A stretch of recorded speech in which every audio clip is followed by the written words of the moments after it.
बहुत पुराने जमाने की बात है। एक मुल्क था जहां का बादशाह सुल्तान नसीर कहलाता था।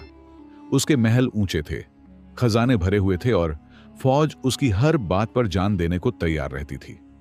मगर इन सब के बावजूद सुल्तान नसीर के दिल में एक चीज की कमी थी, अल्लाह का खौफ। सुल्तान नसीर को अपनी ताकत और बादशाहत पर बहुत घमंड था। वह समझता था कि जो कुछ उसके पास है वह उसकी अक्ल और हुकूमत की वजह से है। उसे यह एहसास नहीं था कि तख्त भी एक इम्तिहान होता है। उसी मुल्क के एक छोटे से गांव में एक गरीब किसान अहमद रहता था। उसका घर मिट्टी का था, कपड़े साधारण थे और जमीन भी बहुत थोड़ी थी। मगर अहमद के दिल में जो दौलत थी वह सुल्तान नसीर के खजानों से कहीं ज्यादा कीमती थी, अल्लाह पर पूरा भरोसा। अहमद हर रोज फज्र की नमाज के बाद अपने खेत की तरफ निकलता। जाते वक्त वह बस एक ही दुआ करता, ऐ अल्लाह, आज की मेहनत कबूल फरमा लेना। धूप तेज होती, हाथों में छाले पड़ जाते, लेकिन अहमद की जबान पर कभी शिकायत नहीं आती। अगर फसल कम होती तो वह कहता, शायद अल्लाह मुझे सब्र सिखाना चाहता है। इधर सुल्तान नसीर का हाल बिल्कुल अलग था। महल में हर आराम मौजूद था, मगर सुकून नहीं था। एक दिन उसने अपने वजीर से पूछा, इस मुल्क में सबसे ज्यादा खुश इंसान कौन है? वजीर थोड़ी देर चुप रहा, फिर बोला, जहां अपना लोग कहते हैं कि गांव का एक गरीब किसान अहमद बहुत सुकून में रहता है। यह सुनते ही सुल्तान नसीर के चेहरे पर हैरानी और गुस्सा आ गया। एक गरीब किसान और खुश, मुझसे ज्यादा? उस रात सुल्तान नसीर को नींद नहीं आई। रेशमी बिस्तर उसे चुभने लगा। उसके जहन में बार बार अहमद का ख्याल आने लगा। एक गरीब किसान मगर दिल से अमीर। उसने खुद से कहा, अगर अहमद मुझसे ज्यादा खुश है तो मेरी बादशाहत किस काम की? अगली सुबह सुल्तान नसीर ने एक बड़ा फैसला किया। मैं खुद उस किसान अहमद से मिलूंगा और जानूंगा कि उसकी खुशी का राज क्या है। उसे यह जरा भी अंदाजा नहीं था कि यह मुलाकात उसकी जिंदगी की दिशा बदल देगी। अगली सुबह सुल्तान नसीर ने शाही लिबास उतार दिया। उसने सादा कपड़े पहने और वजीर को साथ चलने से मना कर दिया। उसने कहा, आज मैं बादशाह नहीं, एक आम इंसान बनकर जाऊंगा। घोड़ा धीरे धीरे गांव की तरफ बढ़ा। जैसे जैसे महल पीछे छूटता गया, सुल्तान नसीर के दिल पर से भी घमंड का बोझ हल्का होने लगा। गांव में पहुंचते ही उसकी नजर मिट्टी के घरों पर पड़ी। तंग गलियां, सादे कपड़े, मगर लोगों के चेहरों पर अजीब सा सुकून था। उसी वक्त उसे खेत में काम करता हुआ अहमद दिखाई दिया। अहमद के कपड़े पुराने थे, हाथ मिट्टी से सने हुए थे, लेकिन चेहरे पर इत्मीनान साफ झलक रहा था। सुल्तान नसीर घोड़े से उतरा और बोला, सलाम भाई, क्या थोड़ी देर बैठ सकता हूं?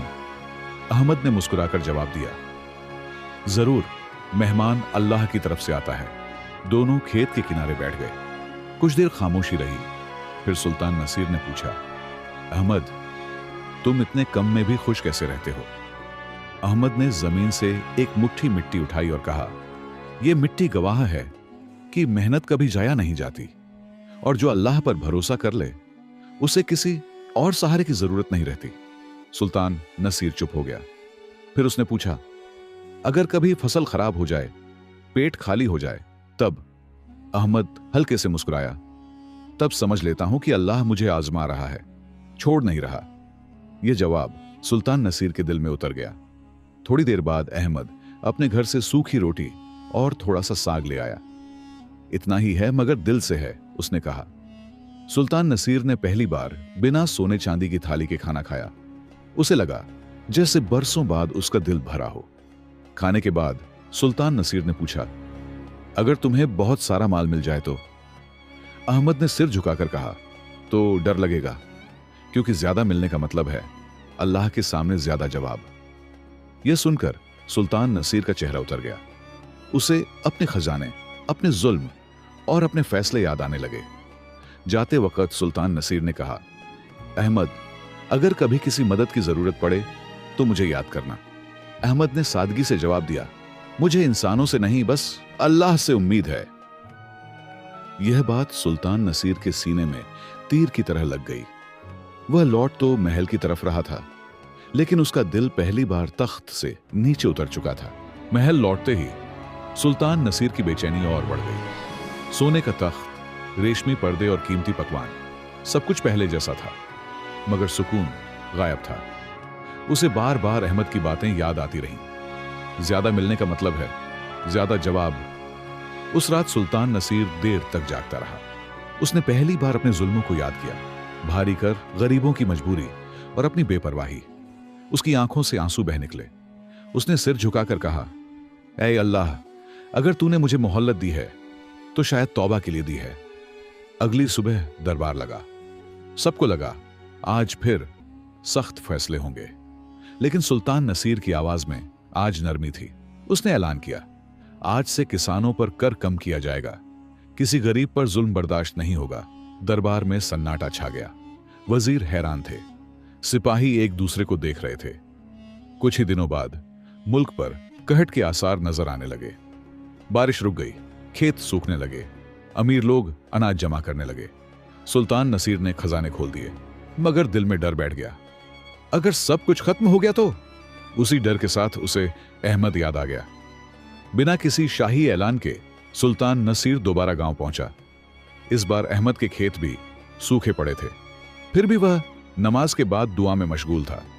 सुल्तान नसीर ने कहा, अब तो हालात बहुत बुरे हैं, फिर भी तुम्हारे चेहरे पर इत्मीनान क्यों है? अहमद ने आसमान की तरफ देखा और बोला, घट पेट को आजमाता है मगर ईमान को मजबूत करता है। सुल्तान नसीर की आंखें भर आईं। थोड़ी देर बाद अहमद ने गौर से सुल्तान नसीर को देखा और कहा, आप आम इंसान नहीं लगते, किसी बड़ी जिम्मेदारी का बोझ है आपके कंधों पर। अब सुल्तान नसीर खुद को रोक न सका। उसने सच बता दिया कि वह ही उस मुल्क का बादशाह है। अहमद एक पल को हैरान हुआ, फिर सिर झुकाकर बोला, अगर आप बादशाह हैं तो याद रखिए, सबसे बड़ा बादशाह अल्लाह है। यह जुमला सुल्तान नसीर के दिल में उतर गया। अहमद ने आगे कहा, अल्लाह ने आपको तख्त इसलिए दिया है कि आप इंसाफ करें, न कि लोगों पर बोझ बने। उसी जगह सुल्तान नसीर ने वादा किया, आज से मेरी हुकूमत नहीं, मेरी अमानत शुरू होती है। उसी शाम पूरे मुल्क में ऐलान हुआ, अनाज बराबरी से बांटा जाएगा, कोई भूखा नहीं सोएगा। और दूर आसमान में उम्मीद के बादल जमा होने लगे। कहट के बाद धीरे धीरे हालात बदलने लगे। आसमान से हल्की बारिश होने लगी और सूखी जमीन में जान आने लगी। लोगों ने इसे सुल्तान नसीर की हुकूमत से ज्यादा अल्लाह की रहमत समझा। अब सुल्तान नसीर हर फैसला करने से पहले खुद से पूछता, क्या यह फैसला अल्लाह को राज्य करेगा? उसने महल के दरवाजे आम लोगों के लिए खोल दिए। गरीब, मजलूम और किसान बिना डर उसके सामने अपनी बात रखने लगे। सुल्तान नसीर खुद उनकी बातें सुनता और इंसाफ करता। एक दिन सुल्तान नसीर ने अहमद को दरबार में बुलाया। दरबारियों को लगा कि आज अहमद को बड़ा इनाम मिलेगा। अहमद सादे कपड़ों में आया और अदब से खड़ा रहा। सब हैरान रह गए जब सुल्तान नसीर तख्त से उतर आया। उसने कहा, अगर आज मेरे दिल में डर ए खुदा है तो इस किसान की वजह से है। इसने मुझे याद दिलाया कि तख्त ताकत नहीं, जिम्मेदारी होता है। अहमद ने सिर झुकाकर कहा, जहां अपना, मैंने तो वही कहा जो मेरे रब ने मुझे सिखाया। सुल्तान नसीर ने अहमद को जमीन और माल देने की पेशकश की, लेकिन अहमद ने इनकार कर दिया। उसने कहा, मुझे उतना ही चाहिए जितना मेरी जरूरत है, ज्यादा मिलेगा तो शायद सुकून चला जाए। यह सुनकर सुल्तान नसीर की आंखें नम हो गईं। सुल्तान नसीर ने आखिरी ऐलान किया, आज से इस मुल्क में किसी की मजबूरी से फायदा नहीं उठाया जाएगा। हर मेहनतकश को उसका हक मिलेगा। वक्त गुजरता गया। सुल्तान नसीर का नाम लोगों की दुआओं में आने लगा और अहमद आज भी उसी खेत में मेहनत करता रहा। मगर अब वह सिर्फ एक किसान नहीं, एक मिसाल बन चुका था। कहानी का सबक सुकून दौलत में नहीं, अल्लाह पर भरोसे में है। हुकूमत भी एक इम्तिहान है और गरीबी भी। जो इंसाफ करता है, अल्लाह उसके साथ होता। अगर आपको यह कहानी अच्छी लगी हो, अगर इससे आपको कोई सीख मिली हो, तो वीडियो को लाइक जरूर करें। ऐसी ही और इस्लामिक मोरल कहानियां देखने के लिए चैनल को सब्सक्राइब करें और इस वीडियो को अपने दोस्तों और घर वालों के साथ शेयर करें ताकि यह सीख ज्यादा से ज्यादा लोगों तक पहुंच सके।